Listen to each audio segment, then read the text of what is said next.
Hello, everyone. Welcome to our latest episode, easy for me to say, of That GD Show. And thank you for tuning in tonight, our second week of our later start time, which I'm just loving because it feels like I can settle in for the evening and not have to rush from whatever I'm doing during the day.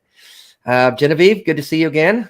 Yeah, as always, I'm so excited to be here. And once again, just like I said before, so angry that we have to be talking about this as much as we do. So yes, Genevieve and I were saying, well, I'll introduce our guests in a minute. We have three of them, as you can see. And we're excited to do this episode tonight. We've had this abortion rights episode planned for some weeks now. And with current events being what they are, we kind of put this panel together at the last minute. And these ladies agreed to come on. We're very excited about the show and the people that we have on. But I'm very angry and very troubled that we're having to talk about this at the level that we're having to talk about it, because it is the shit is hitting the fan, as it were. And we have a lot to talk about. I'm going to get right to it. I'm going to also, last week we started the trivia contest from details from my memoir. We're going to pause that tonight and not do that tonight. I don't want to distract anything from what we're talking about tonight. I feel like it's just an important thing, and I don't want to disrupt it with trivia, if you will. Thank you. I Got Cookies. Thank you for talking about this important topic. Yes, I appreciate you saying that. Thank you for your super chat.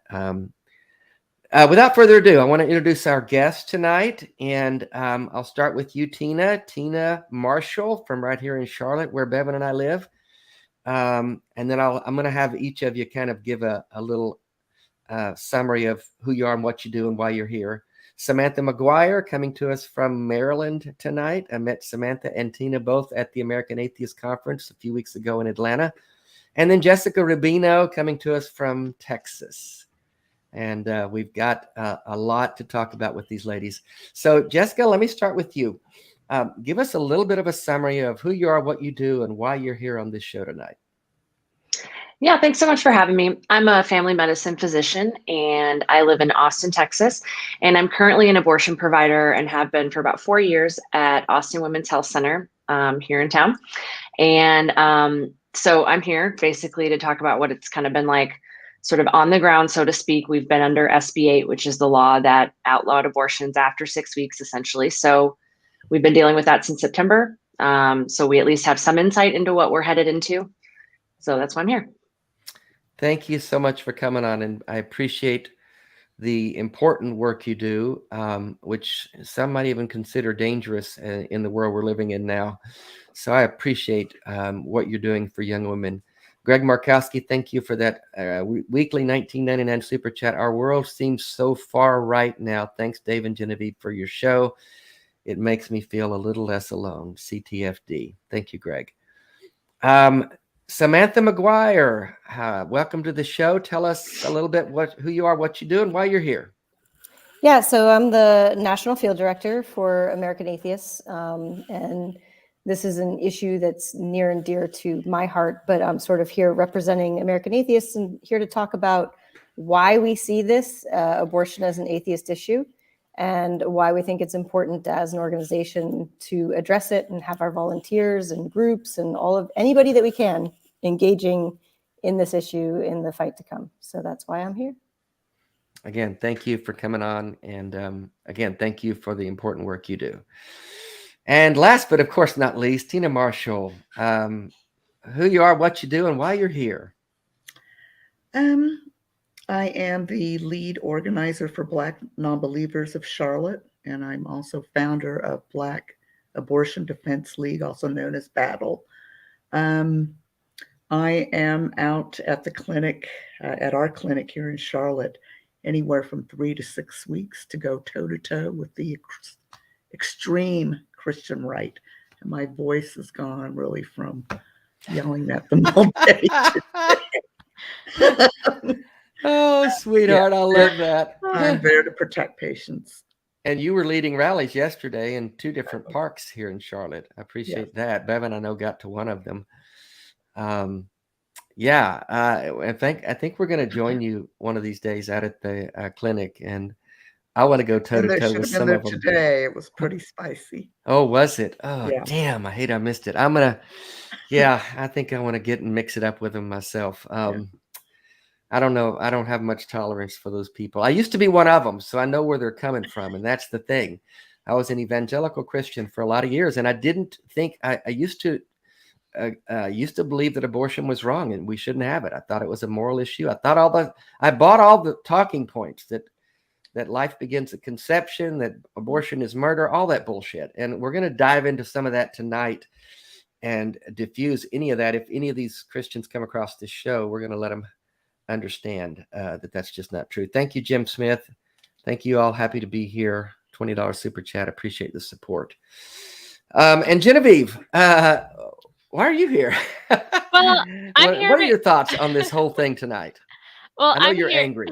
Yeah, I'm very angry. I'm here because I am the G in that GD show. If you've watched this show, I'm always here, but I am especially here tonight, more so than every night. Sorry to every other guest we've ever had, because I am not just a woman in this country. I am just a person, and you don't have to be a person, and you don't have to be a woman in this country to be furious. Every single individual, whether or not you have a uterus, should be terrified right now, because this is an unprecedented time and we are in very dangerous territory, and there is so much to talk about and so much misinformation and misunderstanding about the history of this topic, the realities of the topic, and the consequences of where we are currently heading.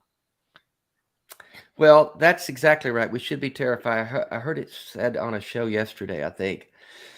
Think about this for a minute.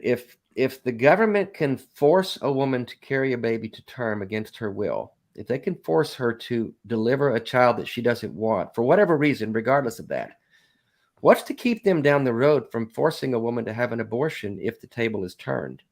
Once you lose body autonomy, that can go either way. And it has in other countries. We know this. Mm-hmm. When the population out of control and the powers in charge change their tone and they believe something different, who's to say they're not going to come down the road in a few years and say, after 2 kids, you have to have an abortion or have whatever they choose. Once you lose that personal freedom over your own body, then they can tell you to do anything they want. And we need to understand that. This is about autonomy and personal control. Okay. I promised myself I wouldn't start ranting. So I'm going to dial it back already. It's hard. I know. I don't mind interrupting I'm furious. you. I will interrupt you just for a single moment to let everybody know that this is still a call-in show. Oh, yes. Thank you, Genevieve. So if you are just as angry and you want to join the conversation, or if you just hate all of us because you think that we are murdering babies and praising the devil, then please call us. Our phone number is 217. Call us and tell us why we're wrong. Oh, I'm sorry. What's the phone number? That's okay. It's 217-375-9933. So please let us know. We would love to hear from you, especially, and I've put this out on some of my platforms today.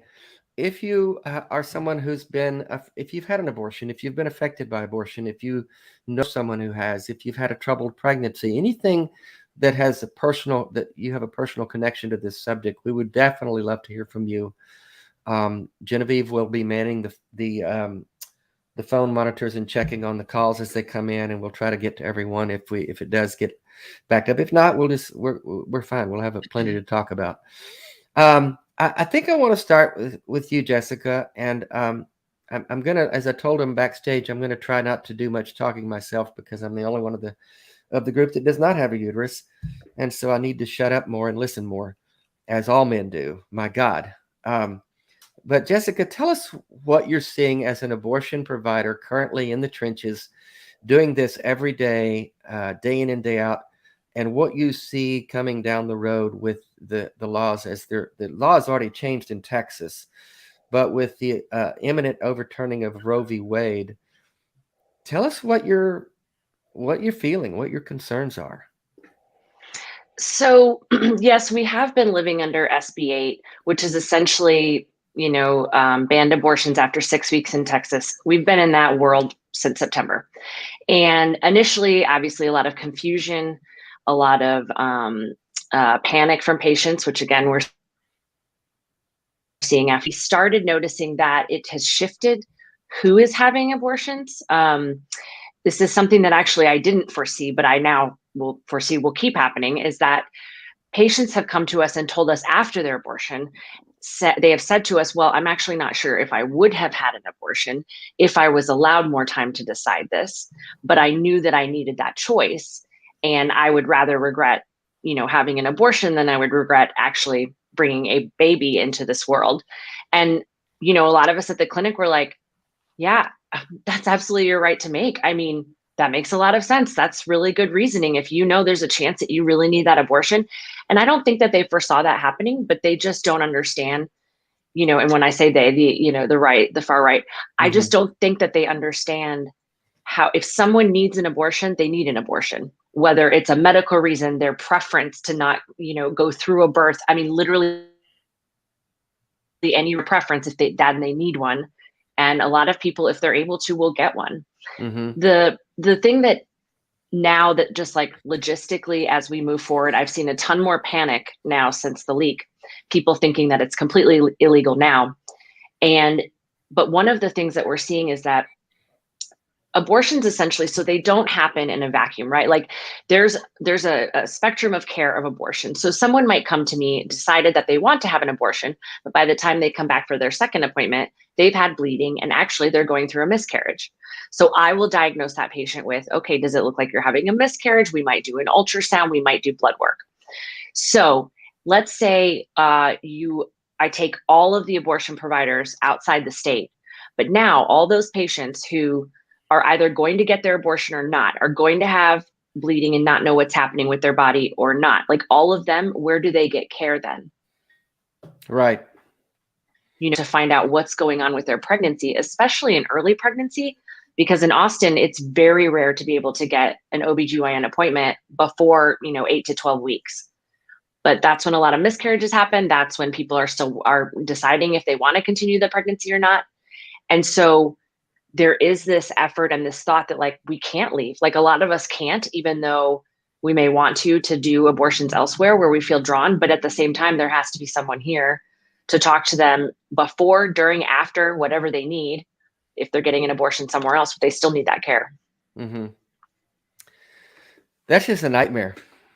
That's just a nightmare on so many levels. And I want to get back to some of the medical issues that I heard you talk about on the podcast I listened to, where I found you, and some of the big misunderstandings that the anti-choice people have about the beginning of life, a fetal, whether it's a baby, whether it can survive, all those things, all the talking points that we can mention. Thank you, Toy Ranch, for your super chat. The CNN interview with Frank Schaeffer about this was really good. Everyone should check that out. We just had Frank on the show a few weeks ago. And Sarah Dye, frustrated with the pro-life arguments I've been dealing with. It has been with cis males, of course. I am stumped on the fact that bodily autonomy for a woman doesn't matter to them. And why do corpses have more rights than us? It's a good point. You can't, I can't just go get a liver I need out of a dead man without written consent. So corpses have more rights than a woman carrying a fetus. That's the world we're living in. Unbelievable. Good point, Sarah. Samantha, the activism work that you're doing, you couched it as an atheist / Christian issue. Elaborate on that a little bit.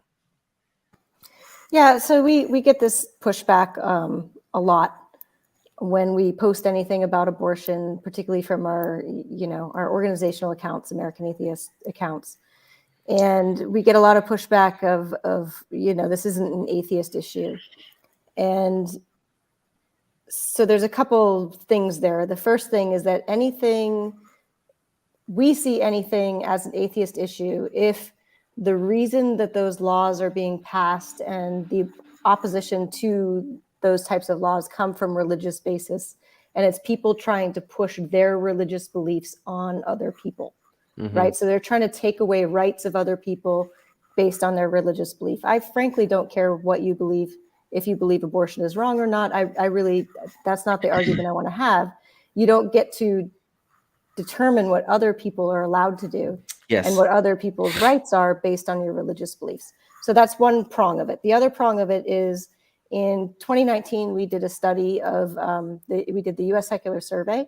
I'll drop the link in the chat. And we surveyed 34,000 self-described non-believers, atheists, agnostics, non-believers. There's a bunch of labels they could pick from, humanists. And overwhelmingly, the people that we surveyed said that abortion and contraceptive access was one of the top priorities for policy work that they wanted to see the national secular organizations engage on. So when people say it's not an atheist issue, well, y'all said it was. We asked you, and you said it was. So when we're out there doing this work and saying we should be supporting these issues, a lot of them came from that survey where folks said that those were the issues we should be supporting. So it's interesting, to say the least. Yes, to say the least. I mean, I think we can all agree that the charge against abortion is being led by the religious conservative right. I mean, I think there are people in other that would identify otherwise that might be against abortion, but they're not the ones out there trying to make it illegal and trying to tell other people. I mean, like you said, if a woman doesn't want to get an abortion, you know what? You don't have to get one. You have that right to carry that baby. What you don't have the right to do is tell someone else they have to do it against their will. And it's usually, almost always, but not always, but usually the conservative religious people who believe it's a mandate from God. It's a mandate from their biblical morality to impose that upon everyone else and the whole country. And the politicians, because they need their votes and their financial support, are more than willing to pass these laws, whether or not they believe the same thing or not, whether or not they paid their mistress to have an abortion or not. They're going to be against it because they know that they'll get the votes from these conservative evangelicals, and they like controlling women. I'll just throw that out there. But Tina, what are you seeing? Who are the people that you're seeing? What's your tip? I hate to use the word typical, but I'll use it. Your typical client, or if you will, or your person you're helping. Who are they? Who's out there? So the typical patient is usually African American. I think they said on NPR this morning that 68% of patients overall are African American. Here in Charlotte, I can say it's around 70-75%. How do I know that? Because the antis stand at the driveway, write down license plates, and then write down the demographics. And when I first started coming out, they used to tell me all the time, "Oh, Miss Tina, guess what? We're saving Black babies. 75% of the girls that come in are Black." We know that African American women are the most religious in the States, and they weaponize the antis weaponize religion against them. Tell them the usual things like, "You're going to go to hell. You're going to regret this the rest of your life."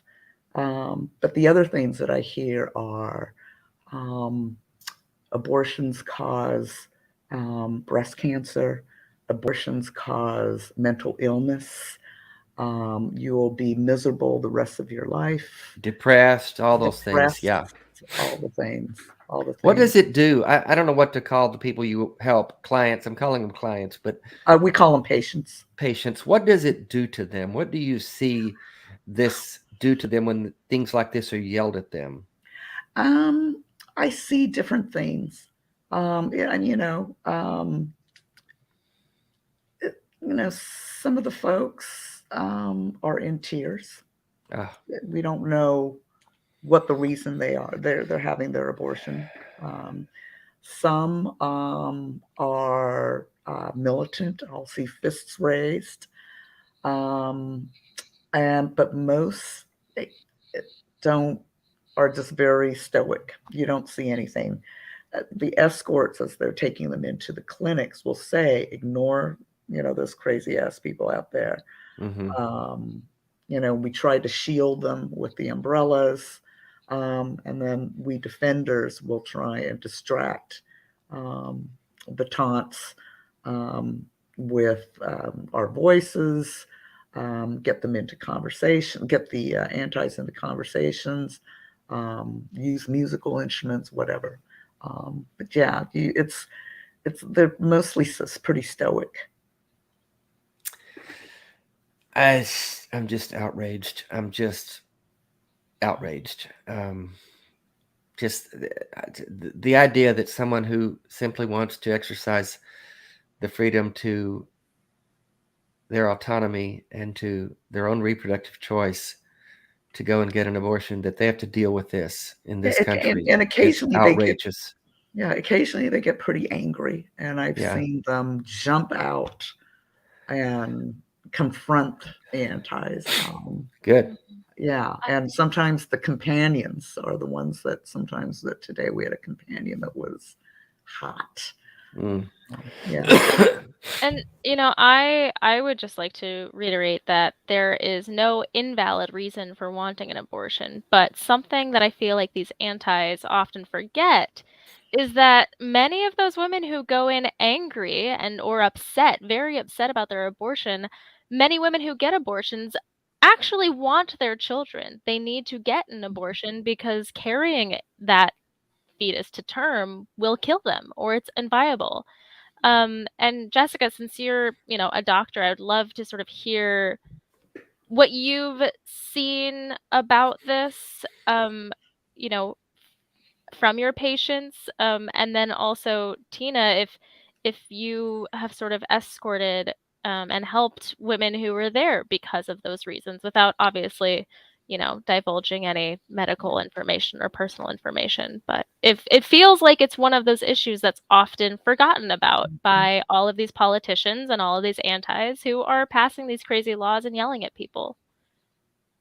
Yeah, so even actually the difference has been stark since SB 8 was passed, because before that, I am trained to see patients for abortions up to just under 18 weeks in the clinic. And so there was a significant number of patients that would come in on a weekly basis who had a fetal anomaly. And right before the law went into effect, I had someone that this was the second time she had this fetal anomaly. And the first time she decided not to have an abortion, and she just had to watch her then newborn just die. And she said, under no circumstances can I do that again. Of course, no, that's your choice to make. You don't have to. We can do an abortion now. I should mention, this is a good time to mention that if you just look at it safety-wise, I mean, taking a pregnancy to term is at least 10 to 12 times more dangerous than having a first trimester abortion. So just safety-wise, if you were making it just on that, then we would recommend an abortion. But this patient anyway, so she went through that process. Well, now, since September 1st, I have seen none of those fetal anomaly cases. But I know that that's not because they're not happening. I know that's because they either can't get to me because their doctors aren't referring, they don't know that they can come to me, or they're just being, instructed to go out of state. I don't know which of those patients will not make it out of state. So another however many months, 3 to 6 months, then there's just going to be more fetal anomalies in the state. They're not coming. You're not seeing them because they're past that short window that Texas established. Is that what you're saying? Yep.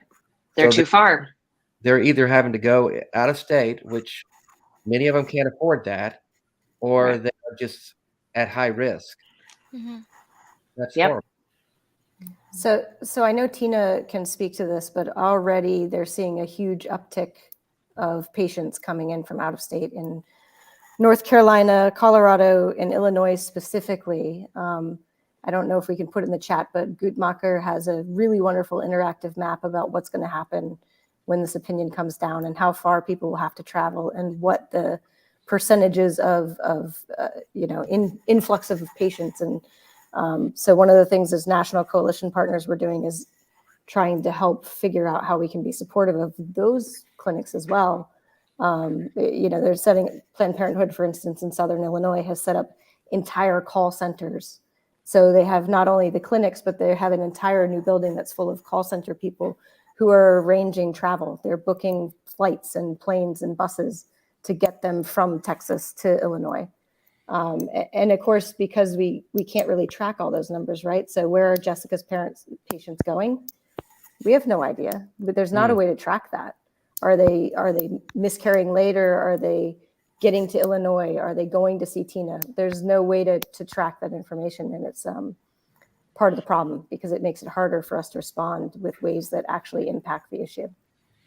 I've seen quite a few license plates from Texas, and I always wondered, God, what could that drive be like? And then have to drive back. Yeah. Are we the closest state to Texas? Is that what you're saying? I think Colorado. Isn't Colorado? Colorado's close right now, New Mexico. New Mexico. Okay. But that's still like, I don't know, 9 to 15 hours. Well, it depends on Yeah. what part of Texas you're in. I mean, Texas Right. is so big. If you're in East Texas, then we might be closer than New Mexico. But that's the tragedy of it is that you got to drive through a bunch of red states to get to one that you can get care.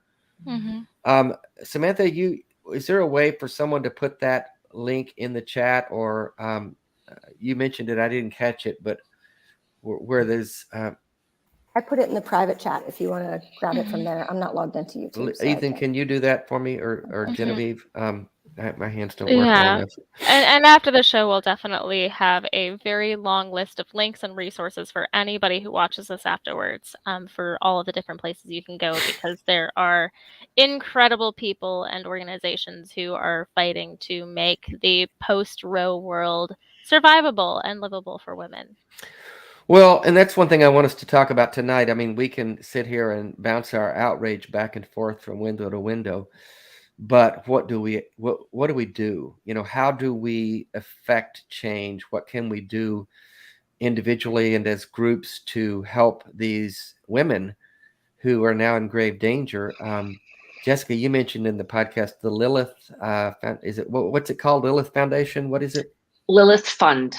Lilith Fund. Okay. That's a source and they help get, what do they do? You tell me instead of me groping for it. Yeah, so essentially they help people get abortions. So at this point in time, it is still legal for these organizations to help people get from Texas outside of the state and so to somewhere where it's legal. And so that's essentially what this organization does. And what we're learning is that so far it seems like the most good we can do is donating to those local funds, the people who are in the communities, and not at least at this time to like Planned Parenthood or some of the more like major organizations like the National Abortion Federation, like so have funding and they're working on other things, but like to actually get care to patients, those community organizations are the ones who like need the funding right now. Mm-hmm. That's good. Thank you. Courageous, I saw your chat. Everyone should be screaming about this, and that rage should never die because a lot of women that rage should never die because a lot of women are going to as a result of this opinion. Andrew Seidel said that. He's a constitutional lawyer that many of you are familiar with, and he's outraged about this. Courageous, thank you for that. Put your money where your rage is. That's great. And so I think we want to continue to talk about how we can effectively help. Jessica, that Texas law, didn't it contain a bounty with it for people who are caught helping? What do you see happening with that? Is that actually happening in Texas? Or So people... actually, Go ahead. so actually, not.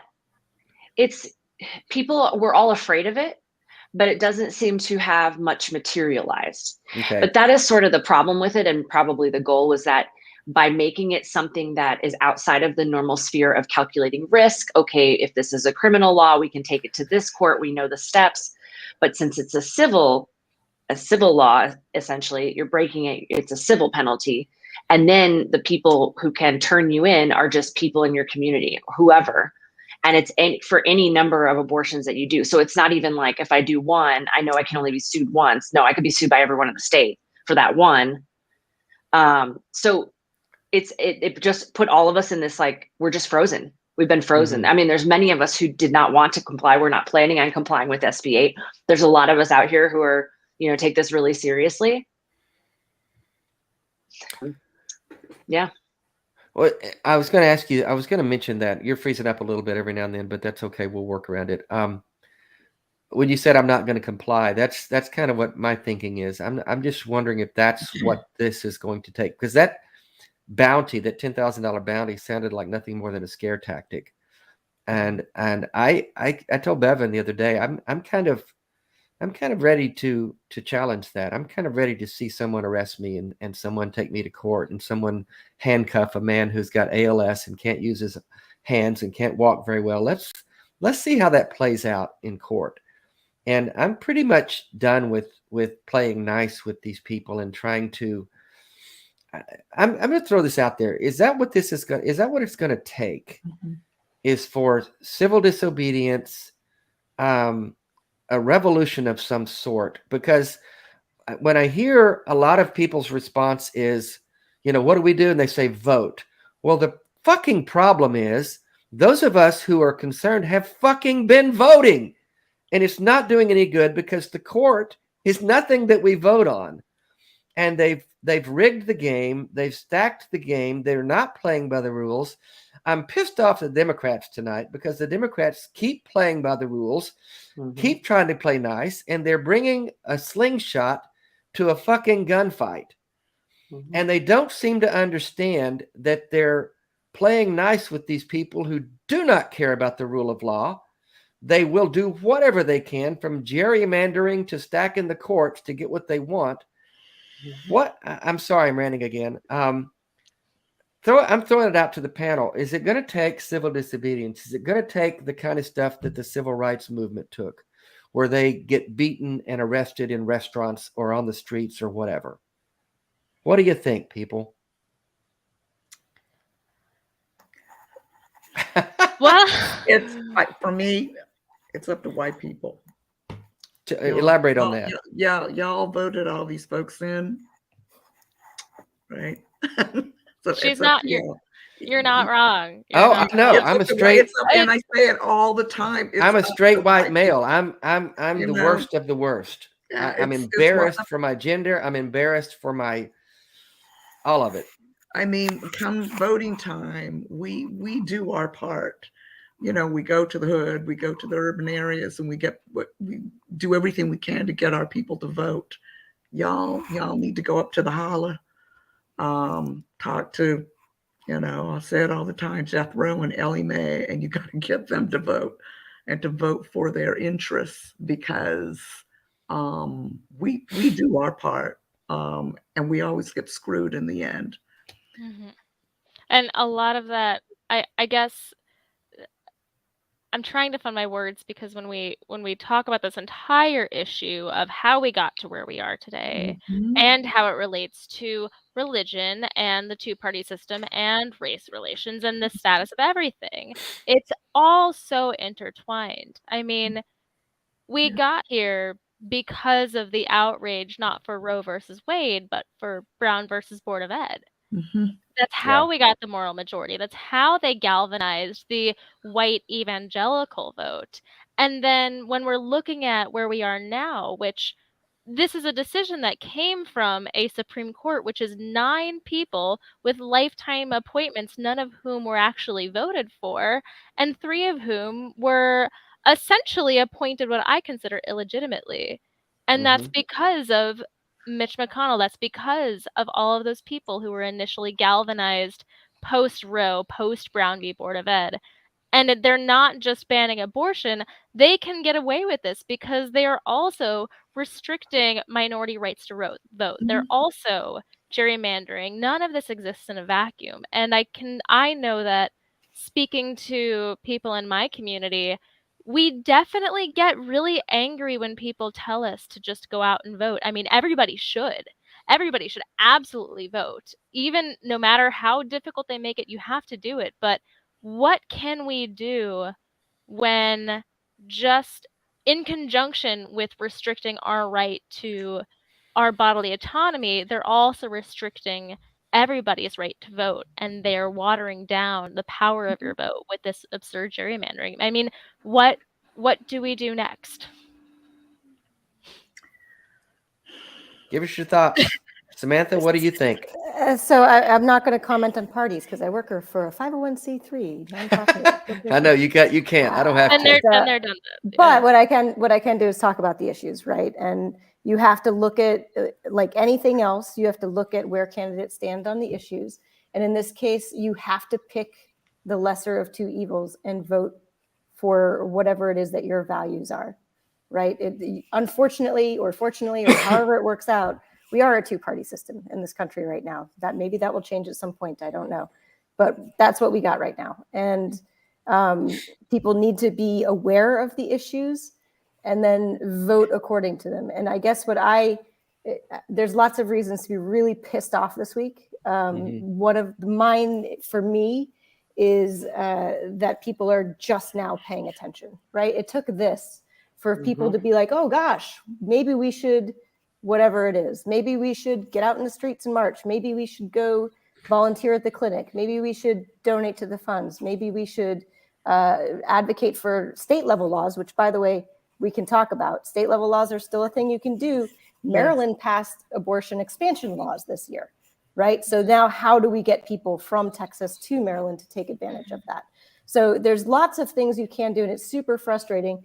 The thing that has really pissed me off this week is all of the people who have suddenly woken up and realized that this is an issue that all of us on this call have been screaming about since at least 2016, right? And it's kind of, when I'm talking to our atheist community, right? It's like we were screaming about Christian nationalists, screaming about Christian nationalists, screaming about Christian nationalists, and then there was an insurrection, and everyone was like, "Oh my gosh, I can't believe there was an insurrection." And this is very similar, right? But it's the abortion movement versus our sort of secular movement. But it's a very similar thing. Everyone in January in our community was going, "What do you mean? We've been talking about this for years, that this was an issue." And people in the abortion movement have been saying for years that this was what was going to happen. If you vote the people into office that are going to appoint justices that want to overturn Roe v. Wade, then that's what's going to happen. And so that's been my super frustration this week is, people running around with their heads cut off, chicken littling about the whole thing now, when we've been talking about this for so fucking long. And where were you and why weren't you paying attention? So that's my but to that point, what could we have done? I mean, I knew this was coming, like I said earlier, but I've felt very helpless to prevent it because of the broken system that we're dealing with. I mean, you're a provider, Jessica. What could we, the lay people like me, who are outraged and alarmed, what could we have done differently to prevent what has just now happened or what's about to happen in June? Is there anything? I mean, to have prevented this, I think would have taken a bigger movement a long time ago. Like, I think that we've been going down this wrong path since, there's even Obama. Obama said that he was going to codify Roe v. Wade. He didn't. No, he didn't. And he had a super majority for a while, right? I'm a little fuzzy from that time. So like, there's that. Bernie, we know where he stands on abortion rights. And then we also know how Hillary's talked about it in the past. And she, basically wanted to stick with the idea that, abortion should be rare.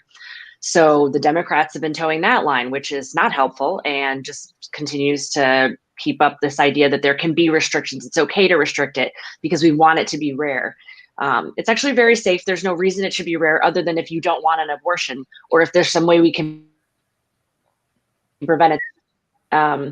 Yeah, using that terminology, saying it should be rare, makes it sound like it's a bad thing. And that's, again, that demonizes an act of personal choice and autonomy that every woman should make with her own self and her doctor. And to demonize it, saying that there's something wrong with you if you get an abortion and we should make it very rare.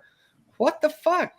Exactly. And it's to the point where like people feel that shame more because of what's going on around them and other people feeling that than how they, like I have patients ask me like, is it bad that I don't feel bad? Like I just knew what decision I wanted because I know for sure I don't want to give birth at this point in my life. I can't.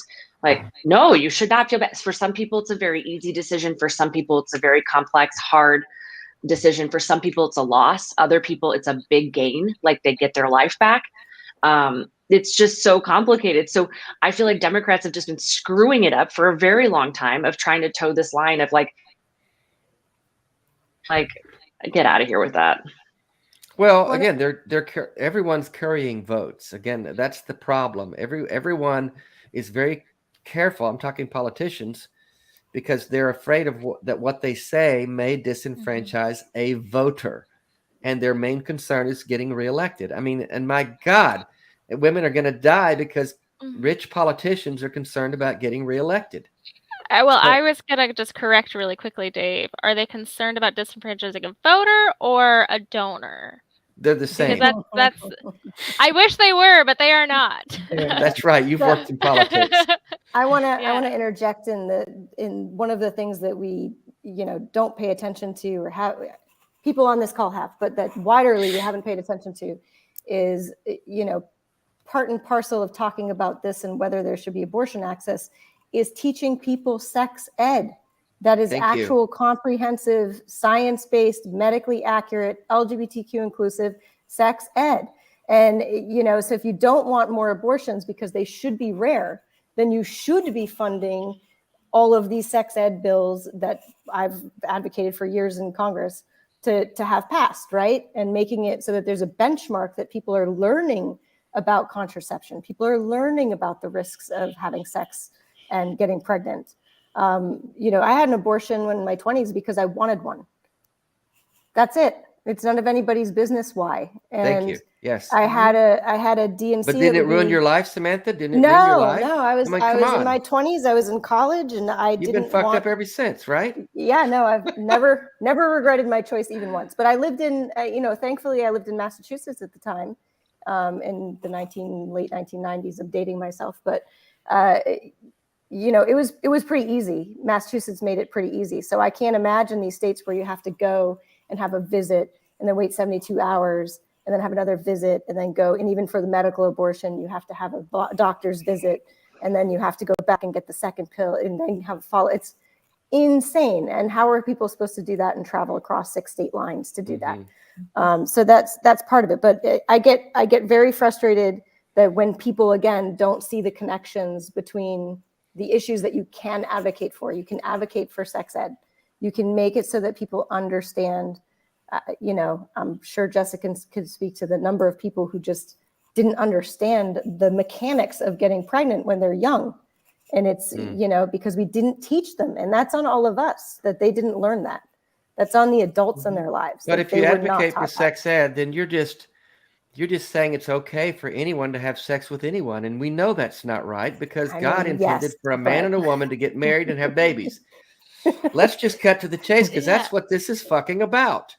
Well, and something that I kind of want to lead into next, if we will, because Samantha, you brought up some really great points, and Dave, you just kind of touched on this as well. And it's that when we have been shouting about this, whether it's been since 2016 that you've been shouting about this, or since the early 90s with Casey, all the way back to Roe v. Wade, we often say it's about controlling women. There's a lot of people who will say, "Oh no, it's about not killing babies. You're murdering babies. How could you do this? And the Bible says blah blah blah."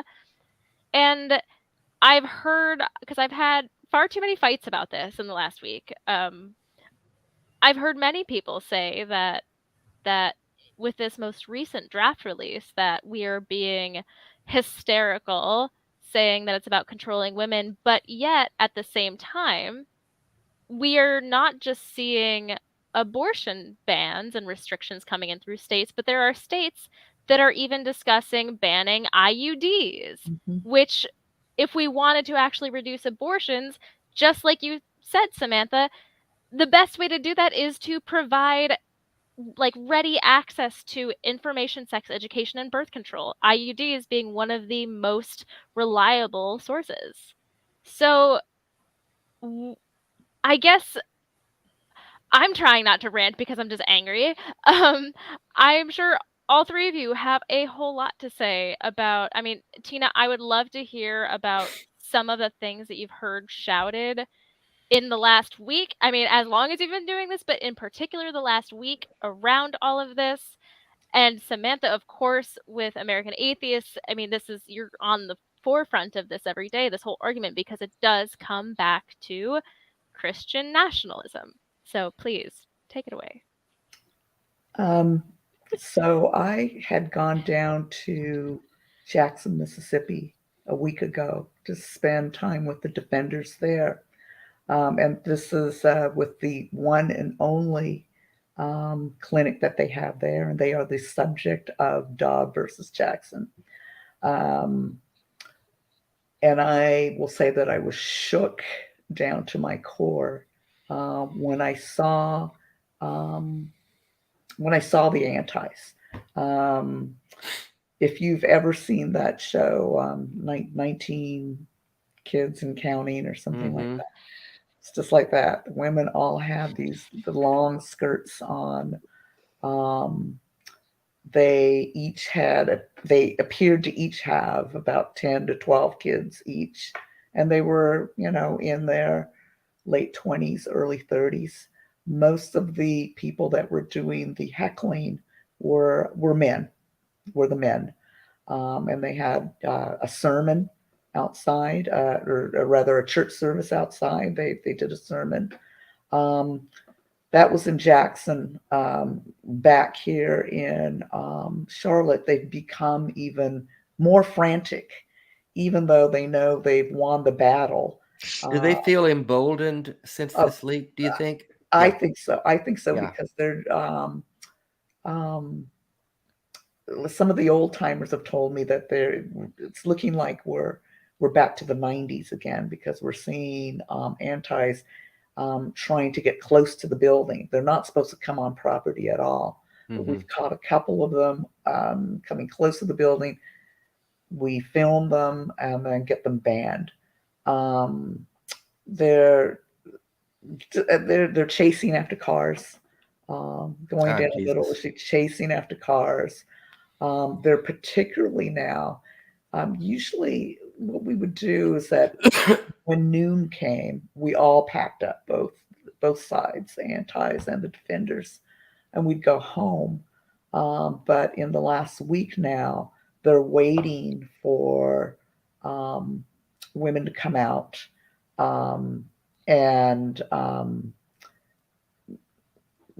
I said earlier, that they write down the license plates, see what time they go in, and the ones that come out in a shorter amount of time, they know that they've gotten a medical abortion, meaning that they got the pill. And so at that point, they chase after the cars and say, there's still time. There's the abortion pill reversal.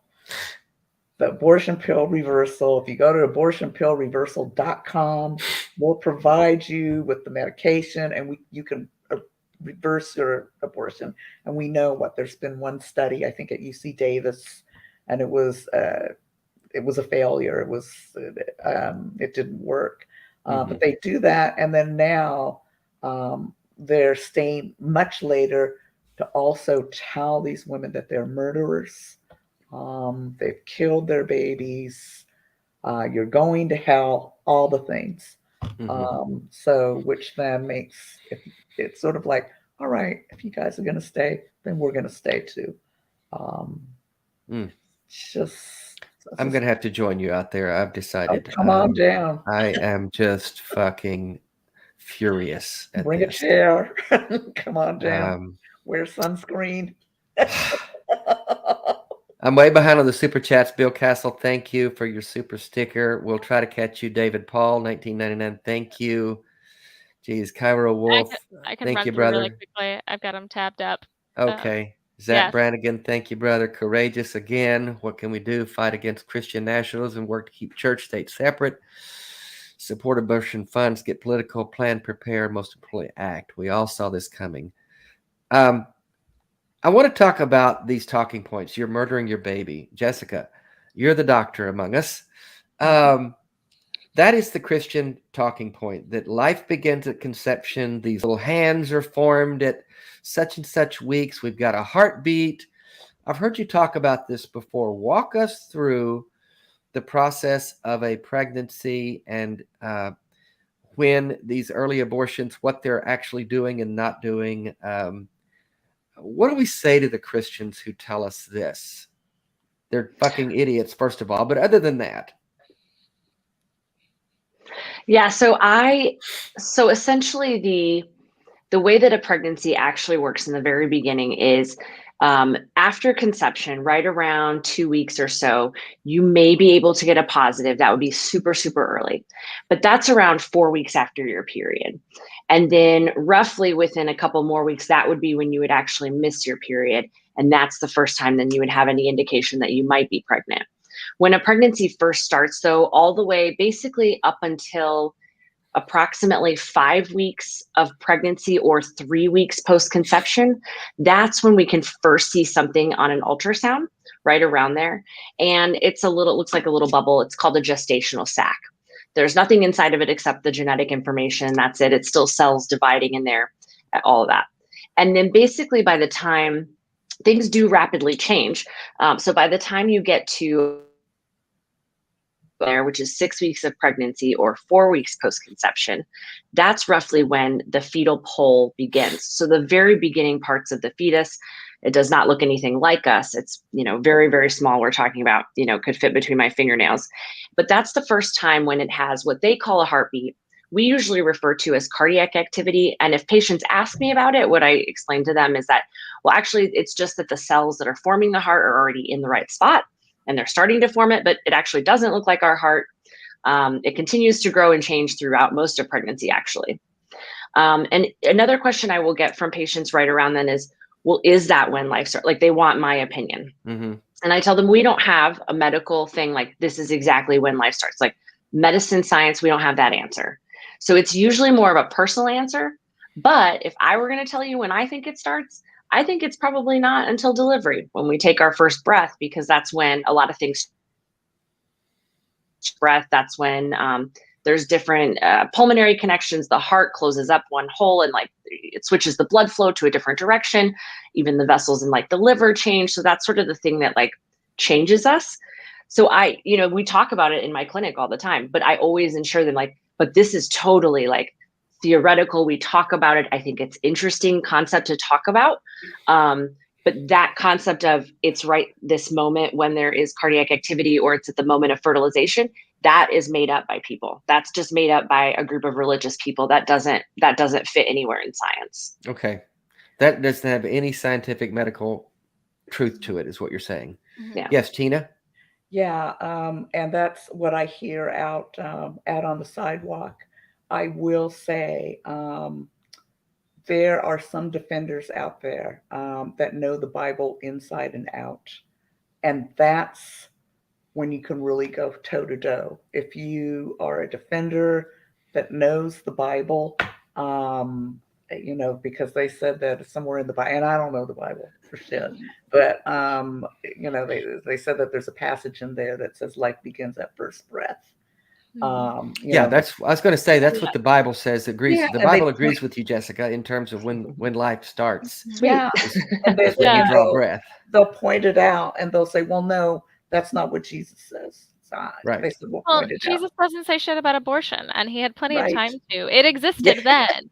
And that's side note, that's something that I want to reiterate, is that abortion is not a new thing. We have archaeological evidence of abortion going back thousands of years, and I am sure that abortion and birth control of all kinds have existed longer than civilization has itself. So just throwing that out there. If Jesus really cared about it, he could have said it. You don't have to take up the mantle. I hear that he's, all the rage. Also, there is a passage in there in the Old Testament, because I did take the time to read it, that actually is just like basically a small recipe. But if you think that it's not your like pregnancy, essentially, if your wife is carrying someone and you're worried it's someone else's pregnancy, then give her these herbs and she can miscarry. Yeah, it's Numbers 5:11-31, and There you go. and I often I know that I see atheists sort of bring up this argument all of the time about like, well, look at Numbers, and I wouldn't go so far as to say that it is just a recipe for abortion flat out, even though it kind of is with some caveats. But right now in this day and age, I think that Numbers is a perfect reference for discussing why sometimes we have exceptions for abortion and that it's not a black and white issue. Well, I think we have to admit that most Christians, my experience is most Christians don't know their Bible. I was an evangelical for 37 years. I was a preacher. I know the Bible very well. But that's not the point here, because you're not going to persuade them. I'm not going to come down to the clinic and do a Bible study with these protesters and they're not going to go, oh my God, you're right. Thank you for sharing that with me. I'm going to change my mind right now. That ain't going to happen. I know that, because they have been indoctrinated. They've been told what God wants. They've been told that God is pro-life. God is not pro-life. You can go just to the Passover and see that. God decided the only way he could free his children from Pharaoh in the Exodus was to kill a bunch of babies. And he had to have someone put blood on the doorpost so he would know which babies to kill and which ones not to kill, which ones to pass over. You're telling me that God is fucking pro-life? I'm sorry. He also drowned babies in the flood, if you want to believe the flood account. So there's no pro-life in God anywhere. Just like saying that God is anti-slavery. Nope, he's not. So stop that. The point is, they want to control women. They want to control everyone's sex lives. They only want men and women to have sex with each other if they're married, and they want that sex to result in babies. That's the bottom line. It's about controlling a woman's autonomy, and we have to continue to make that the point of it. We're not gonna win the argument about when life begins, because they've decided that that's a talking point they're not going to back off from. They have to go there, because that is what gives them their moral imperative to be against this. And I happen to believe that there are genuine Christians. I'm thinking of my little mom and my brother who's a pastor. They genuinely believe that you're killing babies if you support abortion. They genuinely believe that. Mm-hmm. But the bigger issue is the political agenda, and that is about control. That is about basically white men wanting to control women. And I think we have to keep making that the main point. It's about autonomy. It's about having a woman anyone having the right to their own body. I made this point earlier, but I want to harken back to it. If Genevieve needed a kidney to stay alive and I was a match for her, she does not have a right to come get my kidney without my consent. You can tell me to fuck right off, Dave. Even after I die, if you need my heart and I'm dead, if I haven't given written consent, you can't come to my corpse and harvest my organ. Corpses have more rights than you women do. And we need to continue to make that point as strong as we can. That is what's at issue here. It's about control and autonomy. And again, I'm ranting, and again, I'm sorry. But I just feel like I think we get lost I get lost in the underbrush about conception and life and a viable baby and a fetus. And those are valid points, but it's not the point here. Mm-hmm. The point is that no one has the right to tell another human being what to do with their body. And the religious right love it when we're asking them to get a vaccine. Oh, the fucking irony. I'm sorry.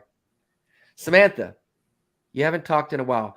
What are the ways, again, that anybody who's watching this, anybody who watches it in the weeks to come, is concerned about this? As we said before, I have felt helpless in terms of stopping this river that I've seen coming, that is now broken through the dam, it feels like.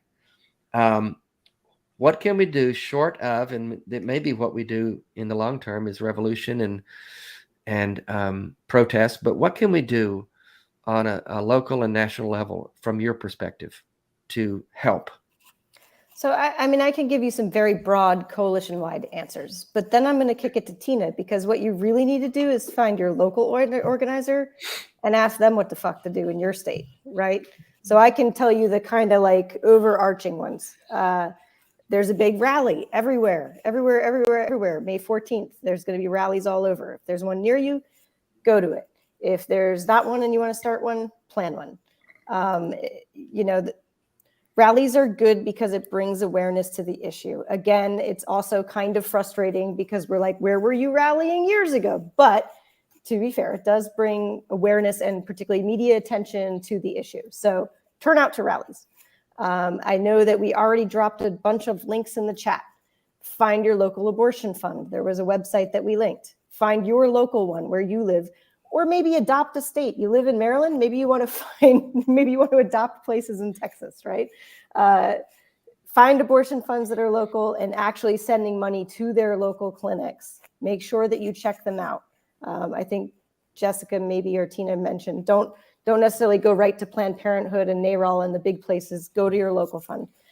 We put another one in there that is Keep Our Clinics Open. I dropped that one in there. Yeah, Keep Our Clinics, which is also a bunch of local clinic funds. So make sure, again, broad things, support these things. Also at a state level, advocate for good laws if you're in a good state, and show up and advocate against the bad laws, even if you know that you can't get them not to pass, because it's very important that your voice be out there in the process. Good. Show up to these bills, testify and share your story, right? So if you've had an abortion, you had a miscarriage that resulted in a D&C, whatever your personal story is, get out there and share it. The thing that I know that some of the messaging we need to sort of go back to is everybody knows someone that has had an abortion that they love. And probably you know more than one. So those are the broad ones, and I'll drop some more links in the chats, and I hope to see you in the streets. I'm in Miami, not in DC, so I'll be in the streets of Miami, which will be new for me. I've never been to a protest here. So we'll be out there. And Tina was doing local rallies, so I'm going to toss it over to her and talk about from her perspective what people can do. Yeah, I mean, rallies are good. Rallies and marches are good because it keeps the issue alive. However, I am still a proponent of voting. And Dave, we have a big Senate race in our state. I know. In our state. And we have got, and right now we have a majority at the NCGA in the House. If we can keep that majority and then turn over the Senate. And there are, if you go to the Big D party, they will tell you. What are you talking about? Yes. They will tell you which counties are kind of viable where we can turn it over. And you can donate, or you can knock on doors, or you can join phone banks to try and talk to people in those counties. I still believe in the vote. I still believe in the vote. If we had voted in 2016, if everybody had voted in 2016, we wouldn't be here today. I'm just saying. You're right. No, you're right. There's still a lot of people not voting. There are a lot of people that not voting or vote their conscience. Do any of you feel like this may be there may be a backlash, that this is like a bridge too far, and that will wake some people up who've been a little bit asleep at the wheel? Is there any silver lining here for any of you? Please, anybody throw me a bone? Yes. I kind of think it may. It may, because just like on the other side where there are one issue voters Yeah. and they vote against abortion, they're going to wake up, people are going to wake up and say, okay, I didn't care about anything else, but I'm going to vote because of this. And hopefully we will have more one issue voters. And for Yeah. years, Republicans, I can say it because we're not a nonprofit, have run on this issue. Elect me and we will overturn RV Wade. Elect me and we will end this baby murder that's going on in this country. And they'll cite all the millions who've been murdered since X year. And now they don't have that to run on. So what are they going to run on now? What's their outrage going to be? Oh, well, it's critical race theory. It is trans people. It is queer people of all kinds. It's education. Well, There is. I want to. I have a couple of thoughts really quickly. I was one of those naive people who thought, oh, they're never going to really overturn Roe v. Wade because otherwise, how are they going to turn out those like single issue voters? I was totally wrong. I have been flabbergasted by how wrong I have been. As somebody who cried in 2016, like on the morning of that November Wednesday, I woke up bawling. Yeah. And I am still shocked. So yeah, it's not going to stop. If it is going to stop, I have no idea where, but I personally right now don't see an end in sight to what the right wing will do.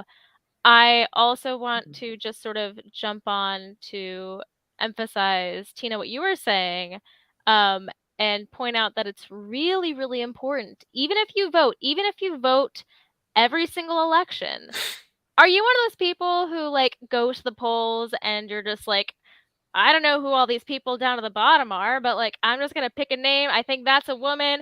Sounds like this person might be like this ethnicity, like, and you're just kind of guessing. Don't do that. I Get know informed. Get please, informed. Get informed. like your local, your county officials, your county judges, your citywide officials, your clerks, the clerks of court, everybody, all of the down ballot races in the community. It really, really, really, really matters. So please, and also, those are the easiest ones to volunteer for, where you can have the most impact. So like, yeah, you can literally walk to your local representative's office in like for your little community, and you can just talk to them any day. So please, I will always encourage people to get involved in local elections. Now more than ever, it is very, very important. Tina, you mentioned. Go ahead, Jessica. Go ahead.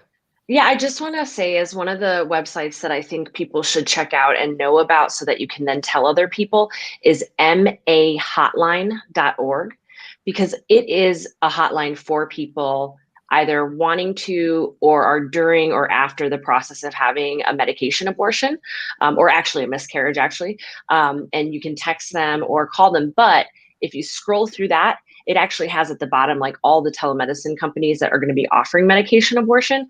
So I think those are really good, like for all of us, just all of us, names and companies, so that if you ever have friends, family, someone in the community who's like, what do? We need to get a pill. Okay, well, here's some resources. And that website is just really nicely done. Can someone get that in the chat? I didn't get it. Genevieve or someone, Ethan. There, Samantha's got it in the private chat. Can we put it over in the comments? And we do have there we go. I was going to say that I'm so glad that you brought that up, Jessica, because we do have a call on the line from Christina in North Carolina, her, who has a self-managed abortion information request. So I will put her on the line because not only is there the mahotline.org, but there's a bunch of other nonprofits as well that are providing this. So Christina, are you there? I'm here. Hi, Christina. Thanks for calling. Hi. I'm actually a clinic defender with Tina. Oh, my people. Oh, hey, Christina. Christina, thank you so much for that. My question is for Dr. Rubino. I wanted to just get some details about what self-managed abortion looks like, what somebody who is going through a self-managed abortion can expect, about how safe it is and how to also access it. Because I think now, especially because you guys brought it up, that it's such a great opportunity to kind of educate people on it, especially now that there are other organizations out there that are claiming to be pro-life, but they're using imagery of the coat hangers, and we have evolved beyond that. So I think it would be really awesome to hear about the details of self-managed abortion from an actual doctor. Yeah, totally. So I'll kind of give you the brief line to my patients in the clinic. So ideally, if you had the best medication abortion regimen, it would be the two-step process, the two medications. The first one is mifeprex, or also mifepristone is what it's called. And that one just blocks the pregnancy hormone. So essentially telling your body you're going to have a miscarriage. And then 24 to 48 hours later, you would take a second set of pills called misoprostol, usually about 800 micrograms, although it can vary. And those actually bring on the cramping and the bleeding and actually start the process of the abortion, exact same process as a miscarriage at home would be. So usually for people who are going to do that, the first pill, you don't really have to be at home. The second one, you want to be at home, because that's going to take, like, once the process starts, you're usually going to have cramping and bleeding for anywhere from a couple hours to a day or so. And then some bleeding after that that'll last like another week, but it'll be more like a normal period. The difference now, like I said, the ideal regimen, and that regimen is going to get you around 98% efficacy up until at least 8 weeks. It drops a little bit after that, but it's still safe to do in the home at least until 10 weeks of pregnancy. There are some places now, though, where people are using misoprostol alone, and that is safe to do. It just decreases how effective it is slightly. So we're looking at somewhere more like a 70 to 80% effectiveness. And the reason why some people would do that is because mifeprex, the first medication, is the one that's difficult to get. It's the actual quote unquote abortion pill, right? It blocks the hormone of pregnancy. So it's the one that, you know, in Texas, we can't just prescribe. In fact, we're not allowed to do telemedicine with it. Other states allow that. Like, for example, down in Mexico, I have patients that over there, they can very easily get misoprostol and just have it at home, as opposed to having mifeprex, which you got to get from a doctor in Texas. I'm going to throw this question out there, and I think it's a legitimate question to ask anyone who's opposing these morning after pills, these self-abortion medications that you described, Jessica. That's obviously stopping a pregnancy before a baby has formed in any viable way, wouldn't you say? I mean, there's no one that could say that, oh, this is a baby that you've murdered with this medicine, right? Well, that's when it depends on how you define it, because at that point there can be a fetus. And for example, I used to, when I was allowed, I would give the pill all the way up until 10 weeks of pregnancy to people. And that, again, that's safe. But at that point, there is a fetus. In fact, when they're passing the pregnancy, they may even see a small fetus at that stage. So counseling on that, like in our office, is a lot different than, but this is where, again, when they start putting terms on it that don't really have a basis in science necessarily. So for example, when I'm talking to a patient, if they refer to their pregnancy as a fetus, that's what I call it. If they refer to their pregnancy as a baby and they're further along in pregnancy, I may use that term, but technically it's a small fetus. Yeah. Okay. I just want to just get the language correct. And all these resources have been put in the chat. If anyone can get that, the chat is also available with the download that happens after the live show. So everything's available there. Tina, Jessica, Samantha, I mean, you mentioned it, Tina, that the people that you're seeing, your patients, when I asked for your average or your typical, you mentioned people of color, and do you see that as well, Jessica? Is it are you seeing a difference in that as the landscape has shifted in terms of the kind of women that you're seeing come in? Are they lower income? Are they what are you seeing? Describe that for us if you can. Yeah. So my patients over the last 4 years have always generally been a group that is lower income. That may very well be the part, like, for the reason they're getting their abortion. They either already have kids and can't afford it, or don't have any yet but aren't in a place to afford it. We've noticed, though, as inflation and things go up, I get busier. As people can't afford things, I get busier. And the discrepancy is increasing now. So now that SB 8 is passed, I do see more people of color. I do see, I speak Spanish, and I live in Texas, obviously. So I see a lot of people who are Spanish speaking.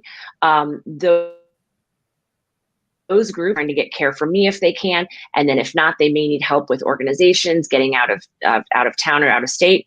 Whereas for some of our other patients who would have come to us before, if they are doing well financially, then they can just fly somewhere. Actually, there's no even need to come waste your time having even an appointment with me. So those differences, and we know the reason why. The antis will use this as some sort of like, that must mean that this is why it's bad or something like that, because there are more people of color, etc. And this is the sign of all the racism that has been in this country for a very long time. That's why we're here. That's how we got here. Yes, speak to that, Tina. I think you mentioned that as well. Yeah, I think within certain communities, well, certainly with Black folks, we say it's the complacency of the larger organizations that have ignored Roe v. Wade for the last 40 years, because it was people of color, women of color, people of color, Black people that are getting the abortions. And this should have been codified a long time ago. But I mean, here we are. Now, as a friend of mine who's with the ACLU said yesterday at one of the rallies, she said, white women, you didn't care when the police put his foot on, when the state put their foot on George Floyd's neck. But now that the state is putting their foot on your uterus, now you're upset. Now you want to do something about it. And I mean, that's it right there. That's it in a nutshell. Nobody cared before. Yeah, and it is. We're talking about a very similar issue. It all does come down to the state being controlled by a minority, which is, the white evangelical conservative minority, and imposing their rights and tyranny on the rest. And that it is racism and misogyny, and it's Christo-fascism is kind of what we're saying. And Samantha, I don't want to give you like a hernia because I'm getting really political, because I know there's a lot that you can't speak to. But I do also want to point out, I'll just a really quick, I know we're running out of time, but quick fun fact about the history of abortion and of just pregnancy and OBGYN services is that I believe in the 19th century, like, obstetrics and gynecology wasn't really a field that had really existed yet. It was sort of something that came around the turn of the century. And prior to that, it was mostly Black and Indigenous women who were acting as midwives and handling all of the care for women during their pregnancies. That's how it has been for a very long time. And then, of course, when this field was born, there was a lot of white men who were going to college and deciding that they were the ones who should be in control of this. And in the process of coming up with all the different instruments that they would use, they practiced on enslaved and minority women to come up with the field in the first place. And if you're interested, on TikTok, I have a 12-part series, I believe, on the history of gynecology and racism and abortion in America. I did not know that. I did it last year, and I think I'll repost it because it's very relevant. But yes, you're exactly right, Tina. It goes back to that famous poem of of, they came for the socialists and I didn't care because I wasn't a socialist, and Yeah. everybody should be enraged, even if it doesn't impact you personally. Anyway, end of my Well, rant. what the religious conservatives won't recognize, if they even cared to look into the factual evidence here, is that the abortion became a hot button issue. And Genevieve, you touched on it, with the moral majority and Jerry Falwell, when they couldn't get the government to stay out of segregating their or desegregating their schools. These religious colleges were segregated, and the government was going to cut off their funding if they didn't allow segregation in their schools. And so they had to come up with something else to get the religious conservatives outraged about. And so they got together politically and decided abortion was a topic that they could get people riled up about. And that's when all this began to become, because back when Roe v. Wade was passed in 1973, most religious people were not against it. And even the Southern Baptist Convention was saying that life began at breath, like Jessica theologically pointed out earlier. And so it only became a thing when it became a political hot button issue that the conservatives realized they could begin to control people with this one issue. And here's where we are. Real quick, back to you, Dr. Rubino. I had a question from Bevan. She asked if you could talk about something they call the DEL-M. I heard a podcast about this recently for self-managed abortion and wanted to know if this was really a safe alternative. What is it called again? DEL-M, DEL-EM, is a device using a jar, tubes, and suction. Yes. Okay, I have heard about this. So when it comes to procedures, I think generally speaking, they're better done in a clinic. There are a lot of things to consider, infection risk, etc. Also, that person's individual risk, like it might be really safe for someone to use that method at home, and for someone else it isn't, based on their like obstetrical history of bleeding, if they have anemia. So there's a lot of considerations. So if someone was going to do something like that, I would want them to have like a good resource, someone they could text, someone they could get in touch with while they're going through the process to make sure that all of that was safe.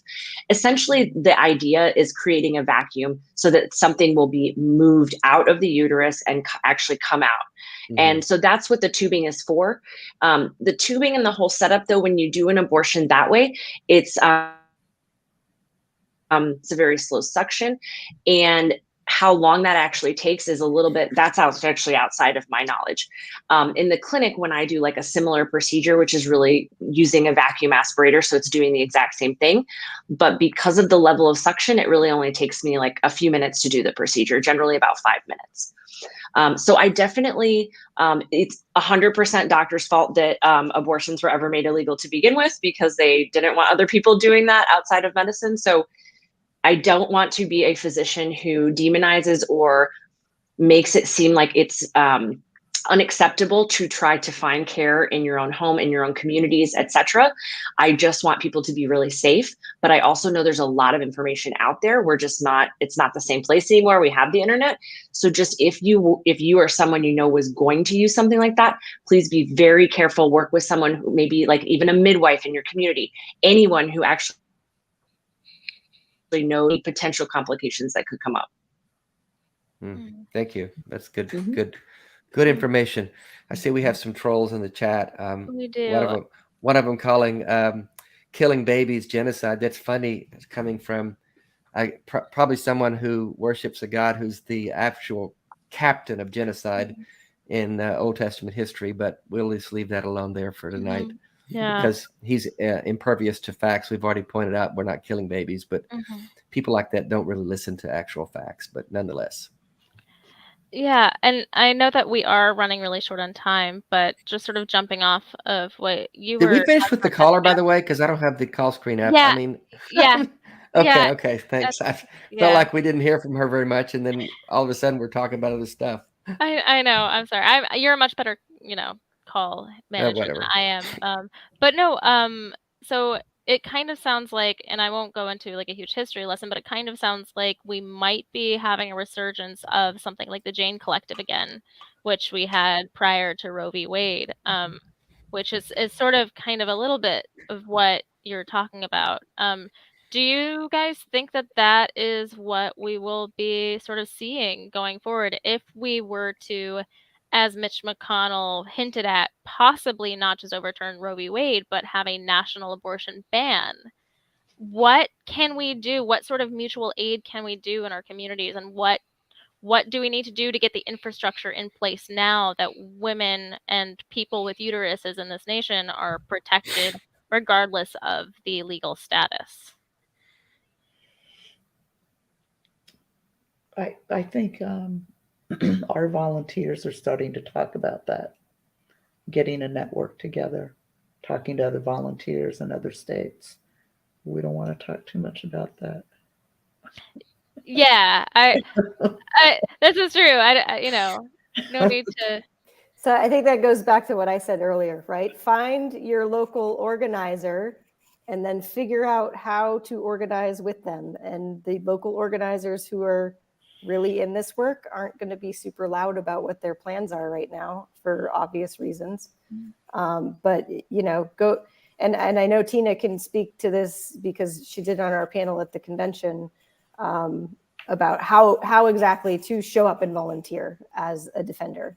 And Yeah, so, yeah, I I refer to the volunteers as my kids because most of them are in their 20s and they're in TikTok land, and a couple of them have like 500,000 followers, and some of the local kids will see us at the clinic on Saturdays. That's when it's really spicy, and they'll want to hop in their cars and just show up.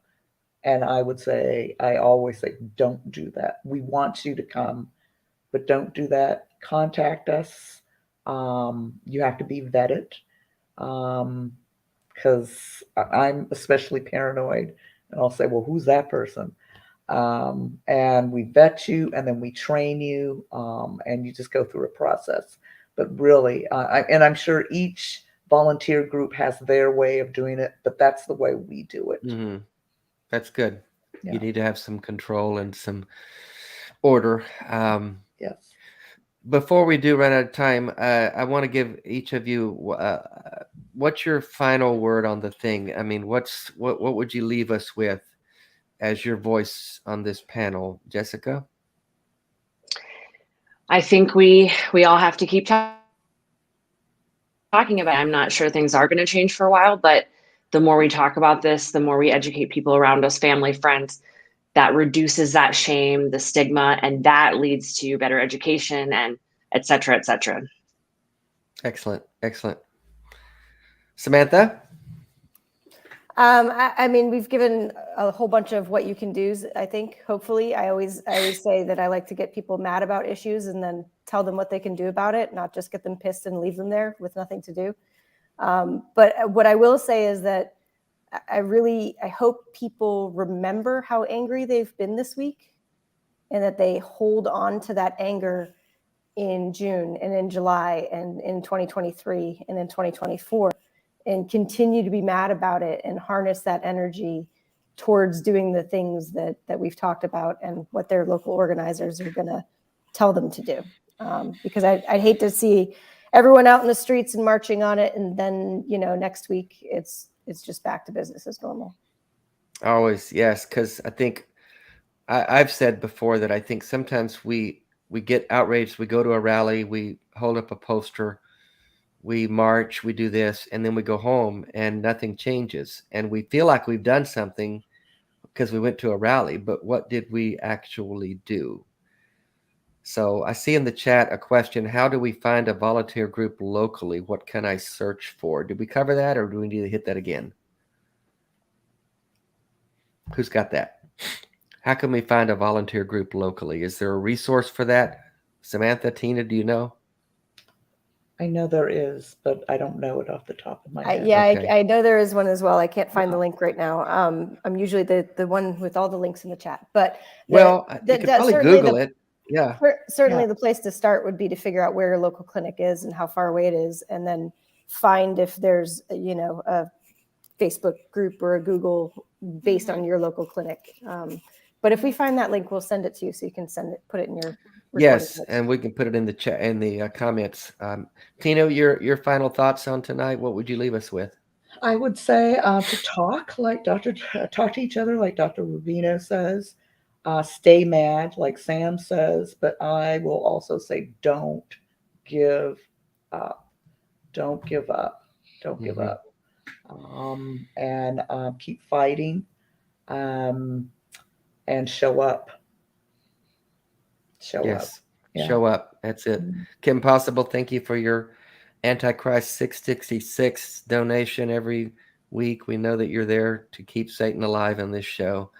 We appreciate it.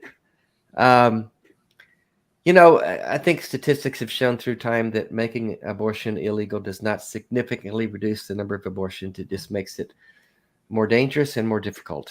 And those statistics are there for anyone to see.